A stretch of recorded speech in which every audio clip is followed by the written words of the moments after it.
Hello guys, यहाँ पर हम एक PYQ देखेंगे जो TRE 3 में PGT फिजिक्स में पूछा हुआ था, BPSC TRE 3 में। तो पहले इसको कॉन्सेप्ट को समझते हैं, इसके बाद क्वेश्चन आपको दिखाते हैं हम। तो यहाँ पे देखिए परमिएबिलिटी के बारे में बात करेंगे। परमिएबिलिटी क्या होता है? परमिएबिलिटी होता है कि कोई भी अगर मैग्नेट है तो अपने अंदर से कितने मैग्नेटिक फील्ड लाइन्स को जाने देता है, यही बताता है परमिएबिलिटी।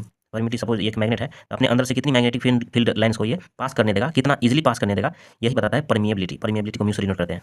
तो यहाँ पे देखिए क्वेश्चन है, क्वेश्चन आगे दिखाते हैं हम आपको। तो यह है पैरामैग्नेटिक। मान लिया कोई पैरामैग्नेटिक सब्सटेंस है, पैरामैग्नेटिक सब्सटेंस को किसी magnetic field, external magnetic field में रख दिया, जिसको बी नोट बोल दिया है, और यहाँ पर हम कोई पैरामैग्नेटिक सब्सटेंस रख देते हैं।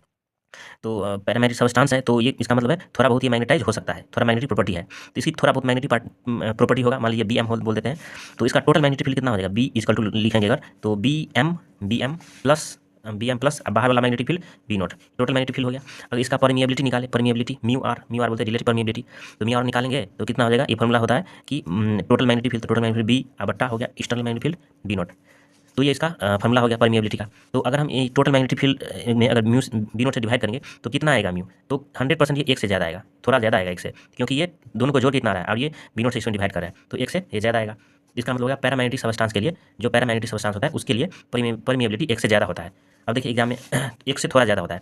और मान लीजिए कि कोई फेरोमैग्नेटिक सब्सटेंस हो, फेरोमैग्नेटिक मतलब जैसे कि आयरन हो, निकेल हो, कोबाल्ट हो, तो ये तो बहुत ज़्यादा मैग्नेटिक प्रॉपर्टी होता है इनके पास, इसे आराम से पास कर सकते हैं जो मैग्नेटिक फील्ड लाइन्स है। इसका मतलब है BM जो है ज़्यादा होगा, इससे ज़्यादा पावरफुल होगा इसका BM मतलब इंटरनल मैग्नेटिक फील्ड उस मैग्नेट का खुद का। बाहर एक्सटर्नल फील्ड है, मैग्नेटिक फील्ड में इसको रखे हुए हैं, तो इस हिसाब से जो इसका B हो जाएगा, मैग्नेटिक फील्ड हो जाएगा, टोटल मैग्नेटिक फील्ड वो हो जाएगा BM प्लस B नोट, और इस हिसाब से म्यू आर हम निकाल देंगे मैग्नेटिक परमिएबिलिटी, तो ये हो जाएगा B बटा B नोट। तो इसका जो B बटा B नोट होगा इसका डिवाइड करेंगे तो ये म्यू आर जो है बहुत ज़्यादा आएगा, एक से काफ़ी ज़्यादा आएगा।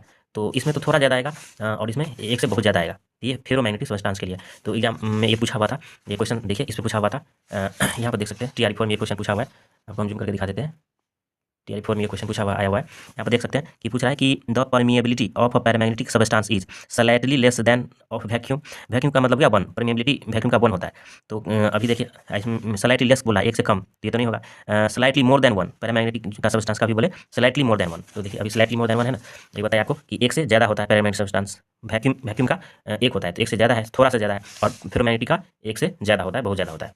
Thank you. यानी इसका आंसर B हो जाएगा, इसका आंसर B हो जाएगा।